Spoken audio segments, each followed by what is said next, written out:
A árvore da fronteira estava morta há mais tempo do que qualquer um que estivesse vivo se lembrava de ter cuidado dela. E a Alene dos Khmeri fora enviada para enterrar devidamente. Essa era toda a sua tarefa, não salvá-la. Ninguém lhe pedira para salvar.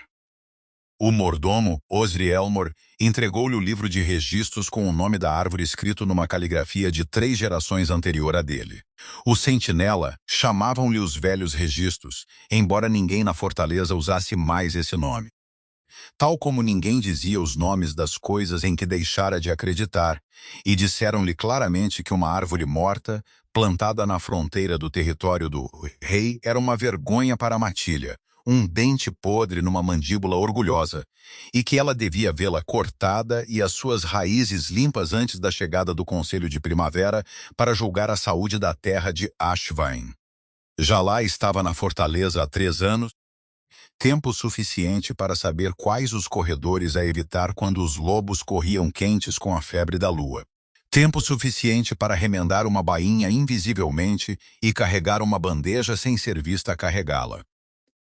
Tempo suficiente para que metade da casa não lhe soubesse dizer o nome, se pressionada, e teria adivinhado errado 2 vezes antes de acertar. Preferia assim. Um castelo tem espaço para exatamente um tipo de mulher discreta. E Avaline fizera-se essa mulher propositadamente, da mesma forma que outra pessoa poderia aprender um ofício, cuidadosamente ao longo de anos, com a paciência de um artesão para uma habilidade que mais ninguém reconhecia como uma habilidade. A sua mãe ensinara-lhe a forma dessa invisibilidade antes de morrer, com a mesma voz plana e prática que usava para ensinar a Alene a salgar carne ou remendar. Ser útil e ser discreta, e ninguém vai olhar de perto o suficiente para perguntar o que estás a esconder. Aos 19 anos, pareceu-lhe que era o luto a falar. Agora, aos 21, parecia a coisa mais verdadeira que a sua mãe lhe dissera alguma vez. Por isso, quando saiu para além da última torre de vigia, com uma pá sobre o ombro e uma corda enrolada para as raízes, numa manhã fria o suficiente para lhe doerem os dentes, não esperava que ninguém reparasse. Muito menos o rei.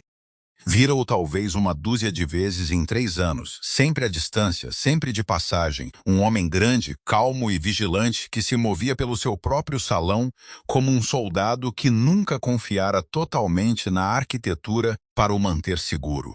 Não tinha razão para pensar nele naquela manhã e não o fez até que a árvore mudou tudo o que o nariz de um lobo podia medir. A árvore ficava sozinha numa clareira gelada, onde a terra do rei encontrava a velha floresta.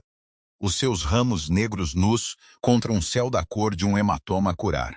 Mesmo morta, era enorme, larga o suficiente para que 4 homens não pudessem dar as mãos à volta do seu tronco, alto o suficiente para que os seus membros mais altos parecessem arranhar as nuvens baixas. Profundas ranhuras marcavam a casca num padrão demasiado regular para ser acidental. Uma antiga runa desgastada quase lisa pelo tempo. O tipo de marca que a sua avó costumava traçar com 2 dedos e nunca explicava. Da forma como as velhas por vezes tocam numa moldura de porta por hábito, muito depois de a razão desse hábito ter sido perdida.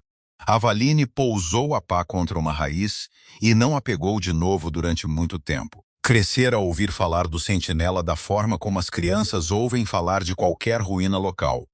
Meia verdade, meia invenção, totalmente irrelevante para uma vida passada a esfregar o chão e a manter a cabeça baixa. O lobo não escolheu uma companheira desde que a árvore floresceu pela última vez. Costumavam dizer as velhas no poço, trabalhando o número de forma diferente cada vez que o contavam, até que o próprio número se tornou uma espécie de prova de que ninguém o sabia realmente 400 anos. Alguns diziam mais, diziam outros, baixando a voz como as pessoas fazem quando um assunto ultrapassou a memória do porquê de outrora ter sido importante. Ninguém concordava, o que fez Avalene aprender cedo, a arquivá-lo entre as histórias que existem, principalmente para assustar as crianças no escuro e manter os adultos confortavelmente sem curiosidade. Ainda assim, a sua mão encontrou a casca antes que a sua mente decidisse deixá-la. A runa estava fria sob a sua palma. Fria de uma forma que não tinha nada a ver com a estação, um frio mineral profundo, como tocar em pedra no fundo de um poço. Durante uma respiração, depois duas, nada aconteceu. E sentiu-se tola por ter esperado alguma coisa. Tola da forma particular de uma mulher que se treinou para não esperar coisas, de modo que mesmo um momento de esperança chega, vestido de embaraço. Então o frio transformou-se em calor rápido, como uma lareira a pegar fogo de repente. Luz dourada escorreu pela casca por baixo da sua mão, seguindo as antigas ranhuras para fora, numa veia lenta a espalhar-se. E todo o tronco morto estremeceu uma vez, duro como se algo enorme tivesse expirado depois de prender a respiração por muito tempo. O gelo rachou e caiu em lençóis, assobiando onde atingiu a relva congelada. Madeira nova mostrou um dourado pálido por baixo do preto, subindo ramo a ramo, membro a membro, mais rápido do que o seu olho conseguia acompanhar. E de cada galho estéril, de uma vez só, desabrocharam pequenas flores brancas. Centenas delas, depois milhares, abrindo tão rápido que o ar se encheu do som. Um murmúrio de papel como um suspiro finalmente libertado. A Vialene recuou da árvore com o coração a bater e a palma ainda a formigar, e acima dela a última flor abriu-se, e toda a clareira cheirava impossivelmente a primavera numa estação que não tinha o direito de a produzir. A 12 milhas de distância, no grande salão da fortaleza de Ashvain, o rei Húrique ajoelhou-se em frente a todo o seu conselho de guerra sem aviso. Atingiu-o como um golpe físico, um calor violento sob as costelas onde o seu lobo vivia, um puxão tão súbito e absoluto que por um momento desorientado pensou ter sido envenenado. Os seus capitães estavam de pé, mãos nos punhos, a gritar pelo médico, e Húrique não conseguia responder-lhes, porque ainda não tinha palavras para o que lhe acontecera. Apenas uma direção, um lugar, uma certeza, a chegar inteira e não solicitada, como o tempo chega. Algo floresceu, disse o seu lobo, da forma baixa e sem palavras, com que falava quando queria algo com todo o corpo. Algo que o lobo esperou 412 anos para cheirar. Ele disse o número em voz alta sem saber de onde o tirara. E o velho Eldritch, o arquivista da fortaleza, um homem tão antigo que os guardas mais jovens o chamavam fantasma pelas costas, ficou com a cor de sebo e teve de se sentar no banco mais próximo sem ser pedido. 412 anos, repetiu Ilge, e a sua voz tremeu de uma forma que Húrique nunca o ouvira tremer em 20 anos de serviço. Esse é o valor exato no registro da fronteira, meu senhor. Desde que o sentinela floresceu pela última vez, desde que a última verdadeira rainha alfa foi escolhida pela própria terra, e não por qualquer voto do conselho, nem por qualquer reivindicação de linhagem, nem por qualquer acordo feito por homens que pensavam que entendiam o que estavam a arranjar. Estás a dizer-me que isto é real? Disse Húrique, já de pé, já a pegar no cinto da sua espada, embora não pudesse dizer o que esperava combater. Estou a dizer-lhe, meu senhor, que nunca esperei viver tempo suficiente para escrever este número 2 vezes. Húrique já se movia antes de o velho terminar a frase, para fora do salão, passando por guardas que ainda não tinham terminado de desembainhar as armas, para um pátio onde os cavalos estavam estranhos e inquietos nas suas cocheiras, as orelhas apontadas para a floresta da fronteira, como se também eles tivessem sentido algo no chão a mudar. Quando chegou à clareira, a luz estava a desvanecer-se do dourado para o violeta, e a árvore estava em plena floração impossível contra a escuridão que se aproximava, e uma mulher que ele não reconhecia estava sentada às suas raízes, com uma pá fria esquecida ao lado dela, a olhar para os ramos como se esperasse que falassem. Ele conheceu-a antes de ela se virar. O seu lobo conhecera a 12 milhas de distância. Tinha-o arrastado por metade do seu próprio território com pernas que não abrandavam, não importava o que a sua mente humana lhes dissesse. E agora que ele estava finalmente perto o suficiente para ver, vestido de lã simples, cinzento na bainha, cabelo escuro a escapar dos seus pinos, mãos arranhadas de anos de trabalho pelo qual ninguém lhe agradecia. O animal dentro dele ficou totalmente, impotentemente quieto, como um suspiro preso fica quieto pouco antes de ser libertado. Minha, disse, não uma pergunta, nem mesmo uma decisão, um facto. chegando como a floração das árvores tinha chegado, total e 412 anos atrasada. Tu és o rei, disse a Alene, levantando-se demasiado rápido, a sacudir pó de casca da sua saia com mãos que não paravam de tremer. Nem era uma pergunta. Ninguém mais usava tanto ferro descuidadamente, como um homem que se esquecera que a armadura podia ser pesada. Eu senti, disse ele, e a sua voz saiu mais rouca do que ele pretendia. O que quer que tenhas feito, senti acontecer a partir do grande salão. Estava de joelhos em frente ao meu próprio conselho antes de perceber que me tinha movido. Eu não fiz nada. Eu fui enviada aqui para cortar algo no seu peito, a parte humana, não o lobo. Embora o lobo concordasse, achou isso muito engraçado e não riu porque o momento não parecia querer riso. Foste enviada para matar a única coisa na minha terra que esperava há 4 séculos por ti especificamente, disse ele. E em vez disso decidiu viver. Avaline olhou para além dele para as flores, brancas e improváveis no crepúsculo, e não disse nada, porque não tinha um lugar na sua vida onde uma resposta a isso coubesse. Passara 3 anos a construir um eu pequeno o suficiente para passar por qualquer porta sem chamar a atenção. E agora uma árvore mais antiga que as pedras da fortaleza decidira sem a consultar, que ela era a maior coisa que acontecera a esta terra em 400 anos. Não sei o que queres que eu diga, admitiu finalmente, e custou-lhe algo dizê-lo claramente, em vez de recuar para a fala cuidadosa e sem cor que usava com todos acima da sua posição. Ainda não tenho a certeza de saber o que te perguntar, disse Rurik. Dá-me tempo para aprender a forma da pergunta. A notícia da floração ultrapassou a lua naquela noite.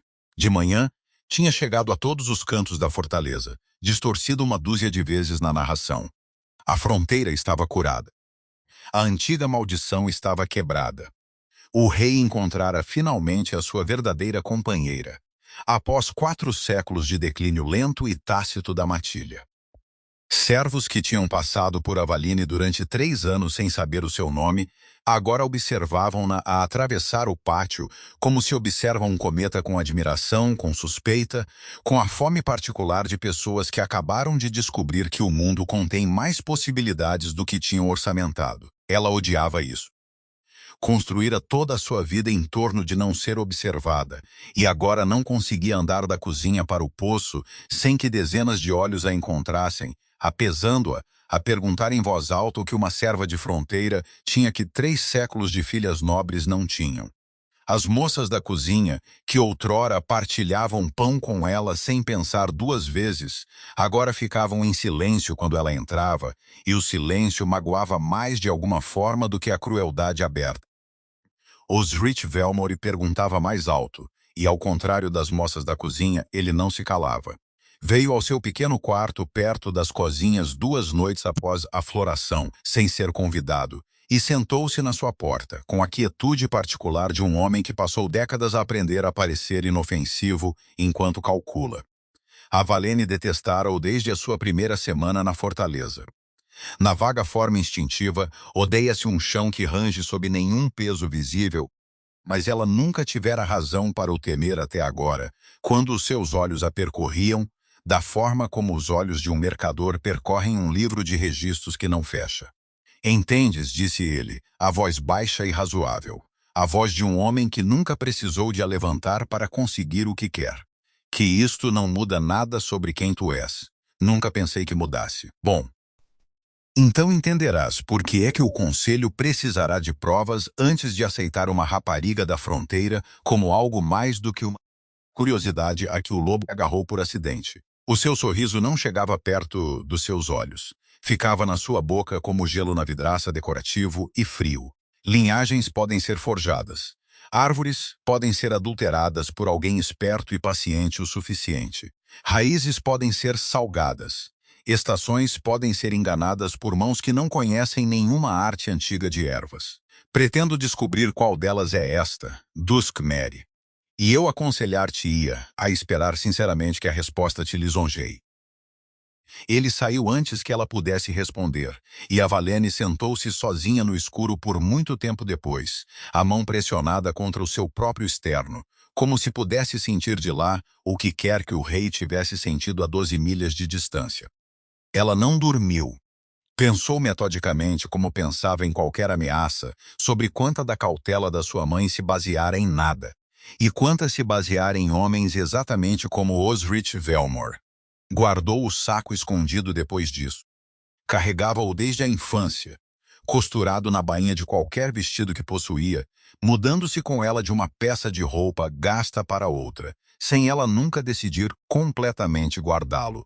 Um pequeno saco de couro com fecho de osso que fora da sua mãe e da mãe da sua mãe antes disso, contendo uma única semente que nenhum botânico da fortaleza jamais conseguira nomear, embora também tivessem tentado da forma ociosa, como os estudiosos tentam coisas que parecem improváveis de importar. A sua mãe dissera-lhe uma vez, com a voz plana de uma mulher a passar um fardo em vez de um presente, que devia ser guardado e nunca plantado, e nunca mostrado e nunca explicado, porque explicá-lo custara às mulheres da sua família mais do que alguma vez lhes dera. A Val nunca contara a ninguém sobre isso. Nem em 3 anos na fortaleza, nem na noite em que a árvore floresceu, nem na manhã seguinte. Nem quando o próprio rei começou a encontrar razões para cruzar o seu caminho nos corredores que a tinham absorvido tão completamente por tanto tempo. Ele não a pressionou. Ele não a pressionou sobre nada, o que ela achou mais desarmante do que qualquer exigência poderia ter sido. Ele veio para o pomar onde o sentinela agora estava em plena folhagem e ele não trouxe guarda nem coroa nem explicação, e simplesmente trabalhou ao lado dela enquanto ela limpava a relva morta pelo frio nas raízes das árvores, dizendo pouco no início, observando tudo, da forma como um homem observa um fogo. Disseram-me toda a vida para não confiar demasiado perto. Não tens de continuar a fingir que és apenas uma serva, disse ele na quarta noite, sem levantar os olhos do emaranhado que ele estava a desatar com mãos demasiado grandes e demasiado cuidadosas para o trabalho delicado. Não comigo. Não estou a fingir. Eu sou uma serva. A floração da árvore não mudou as minhas mãos. Ela levantou-as, arranhadas e calejadas. Evidência suficiente. Mudou a forma como as pessoas me olham. Isso não é o mesmo que mudar quem eu sou. Ele ficou quieto o tempo suficiente para ela olhar e o encontrar a observá-la com uma expressão para a qual ela não tinha categoria. Não desejo exatamente, embora isso estivesse em algum lugar nisso, mas algo mais próximo do olhar de um homem, a descobrir que uma parede que ele assumira ser portante era, na verdade, ornamental, e toda a estrutura da sua vida poderia ser reorganizada sem que nada realmente desmoronasse. Passei 400 anos de história da matilha a ouvir dizer que o laço de companheiro chegaria como um relâmpago, disse ele calmamente. Ninguém me disse que chegaria parecendo uma mulher que achava que não valia a pena ser notada e que se tornara tão boa a prová-lo que metade da minha casa acreditava nela. A garganta de Aene apertou-se. Ela não confiava na sua voz, por isso não a usou. Mas também não desviou o olhar, e por um longo momento nenhum deles se moveu, a sua mão perto o suficiente da dela, no chão congelado, para que o calor dela chegasse à sua pele antes que ele a tocasse.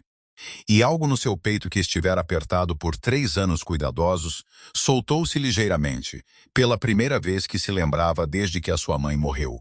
Ela não lhe contou sobre o saco naquela noite, mas pensou pela primeira vez que eventualmente seria capaz de o fazer.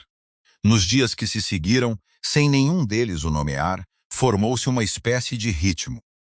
Ele ia ao pomar no final da tarde, quando os dias do conselho permitiam, e ela já estaria lá, e trabalhavam e conversavam e, por vezes, não conversavam.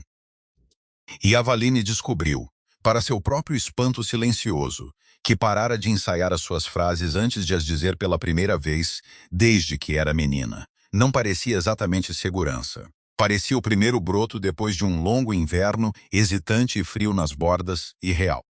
Osrich moveu-se mais rápido do que qualquer um deles esperava, e com mais preparação do que qualquer um deles lhe creditara. Trouxe a sua acusação perante o conselho completo 8 dias após a floração no grande salão, com o sol de inverno a entrar fino e frio pelas altas janelas, e metade da fortaleza reunida para assistir. Tinha, anunciou ele, passado esses 8 dias a fazer o que considerava o seu dever jurado, protegendo a integridade dos registros de linhagem, e encontrar uma parteira de uma aldeia fronteiriça disposta a jurar perante o conselho e perante o próprio rei que a família dos Khmer passara algo através das suas mulheres durante gerações. Algo não natural, alegou ela sob questionamento cuidadoso. Ele não descreveu os termos de algo que, em mãos inescrupulosas, poderia ser usado para forçar uma floração falsa e um laço falso para enganar até mesmo o nariz de um lobo, como nenhuma linhagem honesta deveria alguma vez precisar de produzir. Disse a Alene, à frente da matilha reunida, a sua voz a chegar com facilidade ensaiada a todos os cantos do salão. Se não tens nada a esconder, mostra ao conselho o que a tua mãe te deixou, Duskmeri, e que este assunto seja resolvido hoje, de uma forma ou de outra. O salão ficou tão silencioso que Avaline podia ouvir o seu próprio pulso, e por baixo dele, mais fraco, o murmúrio inquieto de uma corte a decidir em tempo real para que lado as suas simpatias se inclinariam. Pensou nesse silêncio em todas as razões pelas quais nunca contara a ninguém, na voz da sua mãe, a ficar plana com um velho medo sobre o fogo da cozinha, em mulheres da sua família, que tinham aprendido geração após geração que se explicar nunca as tornara mais seguras, apenas mais visíveis para exatamente o tipo de homem que agora estava do outro lado do salão, com as mãos cruzadas e o rosto arranjado numa preocupação paciente. Pensou em 3 anos passados a aperfeiçoar a invisibilidade como forma de proteção, e em como os últimos 8 dias a tinham completamente desfeito, quer ela o quisesse ou não. Então pensou na mão de Rurik perto da sua no chão congelado, e na forma particular como ele olhara para suas mãos, e as chamara de evidência em vez de vergonha. Pensou na árvore a florescer sem pedir permissão, e em quão pouco bem tinha feito a sua família ficar quieta e pequena e discreta, quando o mundo as encontrara de qualquer forma, eventualmente sempre. Puxou o saco da bainha da sua manga, onde o tinha movido naquela manhã sem decidir completamente por quê, e estendeu-o na sua palma aberta para que todo o salão visse. A sua mão não tremeu. É uma semente, disse ela, e a sua voz, para sua própria surpresa, também não tremeu. Tem sido guardada sem ser plantada por 4 gerações porque as mulheres antes de mim disseram que mantê-la em silêncio era a única forma de a manter segura. Não sei o que é. Nunca a plantei. Nunca usei na tua árvore, meu senhor, porque não sabia que podia ser usada em nada até que te apresentaste aqui hoje e me acusaste disso. Passei a minha vida inteira a ser dita que a coisa mais segura que uma mulher como eu pode fazer é desaparecer. Chega de desaparecer por tua causa. Eldritch, o arquivista, levantou-se do seu banco tão rápido que o seu banco bateu para trás e atravessou o salão com uma velocidade que surpreendeu a todos que o consideravam já meio fantasma. Pegou no saco das mãos dela, com a reverência de um homem a manusear algo das escrituras, abriu-o com dedos trêmulos e ficou muito quieto, a olhar para a pequena semente escura como se ainda pudesse fazer algo mais. Esta é uma semente de sentinela, disse ao salão, ao rei, ao rosto subitamente incerto de Osrich Velur. Há uma árvore deste tipo em terra Ashvain, e ela não produz semente viável há 412 anos, porque não floresce há 412. A única forma de esta família poder ter mantido uma geração após geração sem ser plantada. Olhou para a Alene com algo como admiração, uma admiração de velho erudito, do tipo que esperou uma vida inteira pelo seu objeto e finalmente o encontrou. Esse um ancestral dela se colocou exatamente onde ela esteve há 8 dias, e a árvore a escolheu também, e ela escolheu, por razões que este conselho nunca saberá totalmente, afastar-se de uma coroa em vez de a reivindicar. O salão não ficou em silêncio depois disso.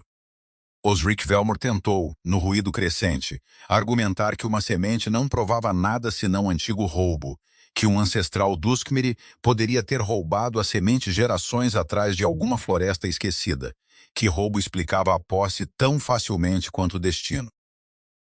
Mas a acusação custara-lhe mais do que alguma vez ameaçara custar a Avaline. Um mordomo que traz uma acusação falsa contra a companheira do lobo à frente da matilha reunida não sobrevive a contá-la 2 vezes, não importa quão cuidadosamente ele formule a sua retirada. Rurik olhou para ele com uma expressão que Avaline ainda não tinha visto nele. Não fúria, embora o lobo por baixo dela quisesse fúria, mas algo mais frio e mais final. A expressão de um rei a recalcular em tempo real exatamente quanta confiança ele depositara em quantos anos. Tiveste 8 dias, disse Rurik a Osri calmamente, numa voz que, no entanto, chegou a todos os cantos do salão silencioso para me trazer provas de má conduta. Trouxeste-me a dor privada de uma mulher em vez disso e chamaste-lhe prova. Virou-se para o conselho. Quero que os registros da fronteira que Velmore tem mantido na última década sejam revistos na íntegra até ao fim do mês. Cada entrada.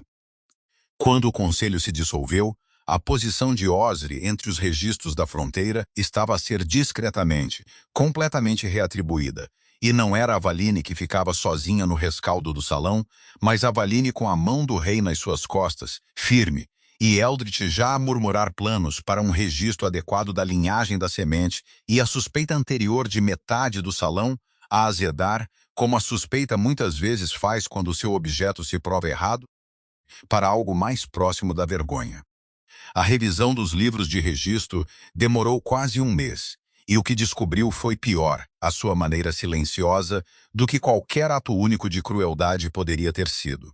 Osrich Velmore não apenas não gostava de famílias da fronteira. Passaram uma década a desviar as suas rações de grãos através das suas próprias lojas de parentes, a desviar a diferença tão cuidadosamente que nenhum ano individual apresentava números errados. Apenas o peso acumulado de 10 anos lado a lado. Famílias na fronteira, a aldeia de Avaline entre elas, em anos em que ela era demasiado nova para notar, passaram invernos mais duros do que deveriam ter passado, silenciosamente, enquanto um mordomo num salão quente equilibrava os seus livros para parecer limpo. Rurik levou as descobertas até ela pessoalmente no pomar antes de as levar ao conselho, porque aprendera num mês que ela preferia ouvir coisas difíceis claramente cedo em vez de suavizadas e tarde. Ele estava a matar de fome aldeias da fronteira aos poucos para encher as suas próprias despensas, disse sem preâmbulo. Atua entre elas. Queria que ouvisses isso de mim antes que se tornasse algo que todo o salão discute ao jantar. Avene sentou-se muito quieta no baixo muro de pedra na orla do pomar, e algo nela que estivera preparado durante meses, anos, se fosse honesta, finalmente compreendeu que a dificuldade vaga e moedora da sua própria infância não fora simples má sorte, mas a escolha específica de um homem específico, feita e refeita centenas de vezes, sem que ela soubesse o seu nome até há 8 dias. O que acontece a ele? Perguntou ela. Um julgamento perante o conselho completo, não uma palavra minha. Quero que todas as famílias da fronteira que perderam grãos ouçam a conta ser lida em voz alta, e quero que a sua punição seja decidida em público, não resolvida silenciosamente atrás de uma porta fechada, como ele resolveu tudo o resto. Ele observou-a cuidadosamente. Poderias pedir algo mais duro do que a lei prevê, se quisesses. Ninguém naquele salão te recusaria, não depois do que ele tentou fazer-te à frente de todos eles. Não quero mais duro, disse Avaline após um momento. Quero que seja preciso. Quero que as aldeias da fronteira sejam reembolsadas com o que ele tirou em pleno das suas próprias lojas confiscadas, não do tesouro da coroa a fingir generosidade por um crime que não cometeu. E quero que cada mordomo depois dele saiba que as famílias da fronteira não são um item de linha a ser discretamente cortado quando os números escassearem. Rurik olhou para ela por um longo momento, algo desprotegido a mover-se no seu rosto. Essa é a resposta de uma rainha, disse ele, não de uma serva. É a mesma resposta de qualquer forma, disse ela. Eu apenas nunca antes estive em posição de fazê-la ser ouvida.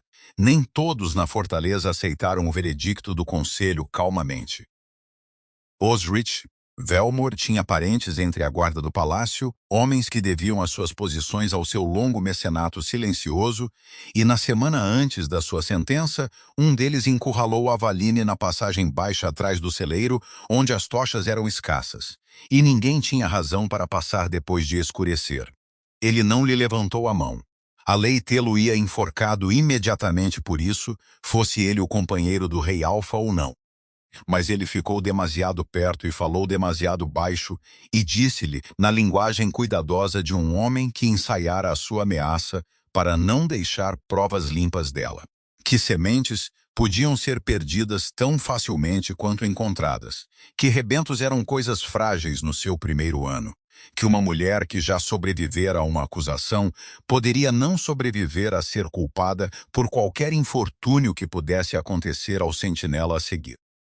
Avaline não correu e não gritou por guardas que ela não podia ter a certeza de que viriam a tempo.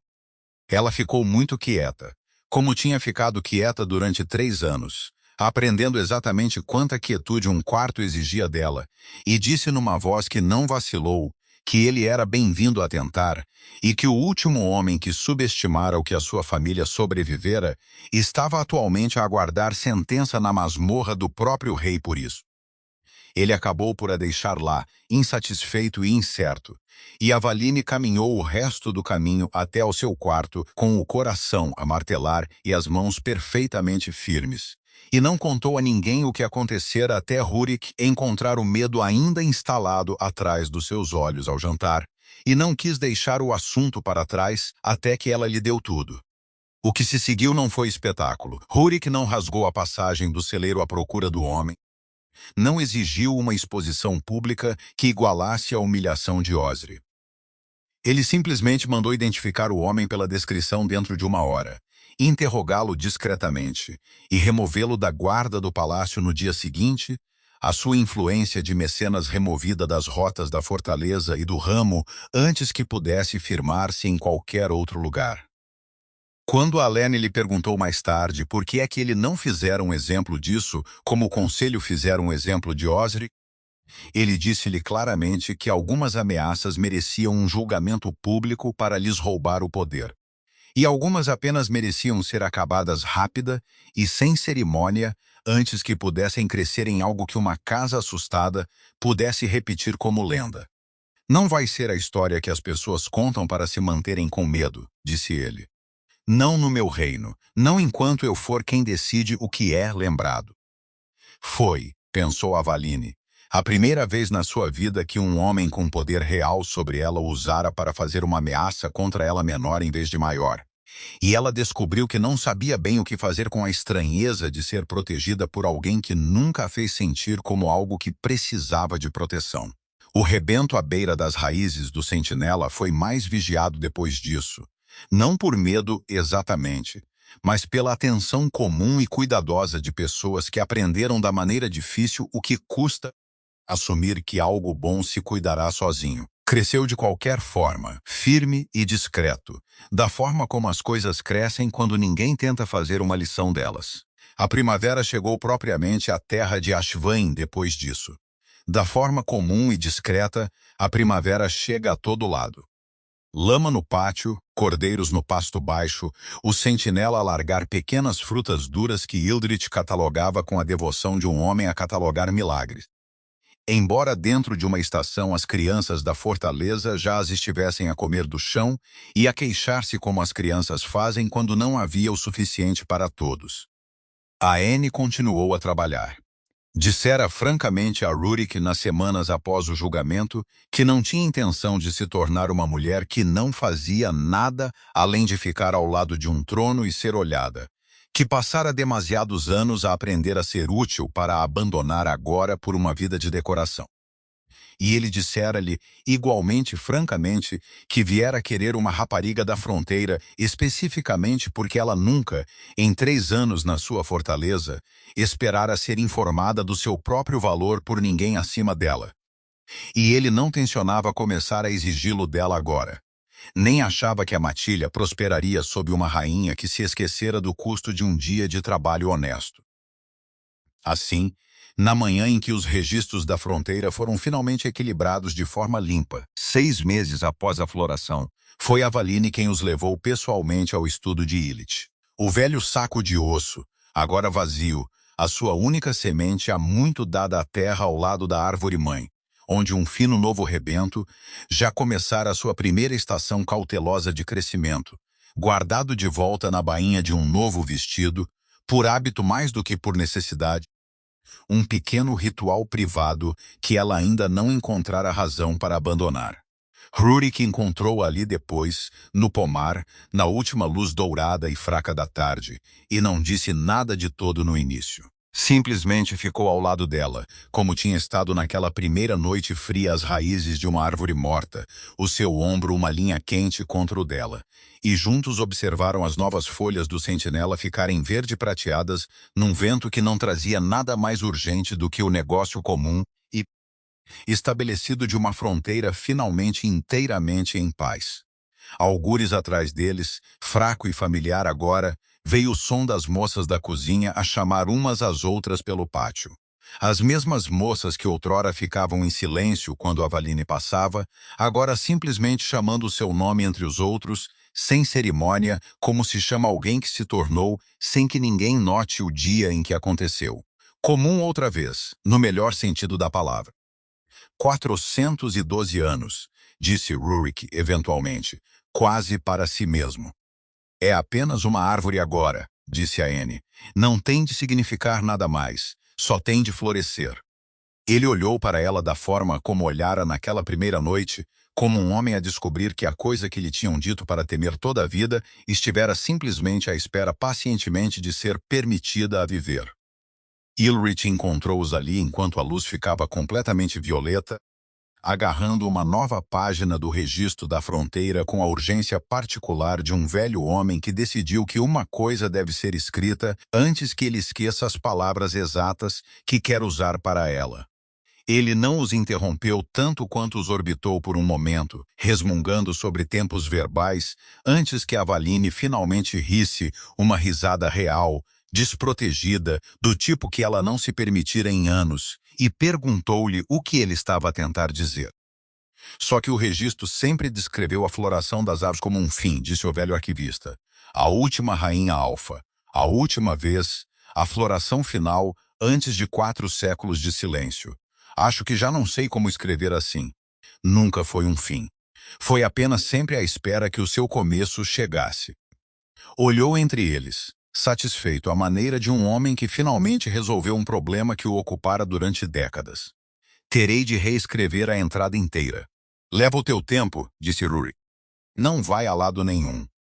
Ilrich afastou-se em direção à fortaleza com a página bem perto, já a compor as novas linhas em voz baixa, e Avaline observou-o ir com algo a soltar-se ainda mais no seu peito. O último da velha cautela, talvez, finalmente decidindo que não tinha mais uso para ela. Então, terias ajoelhado à beira de uma árvore morta por uma mulher que o mundo inteiro te treinou para ignorar 412 anos em preparação? Diz-me nos comentários abaixo.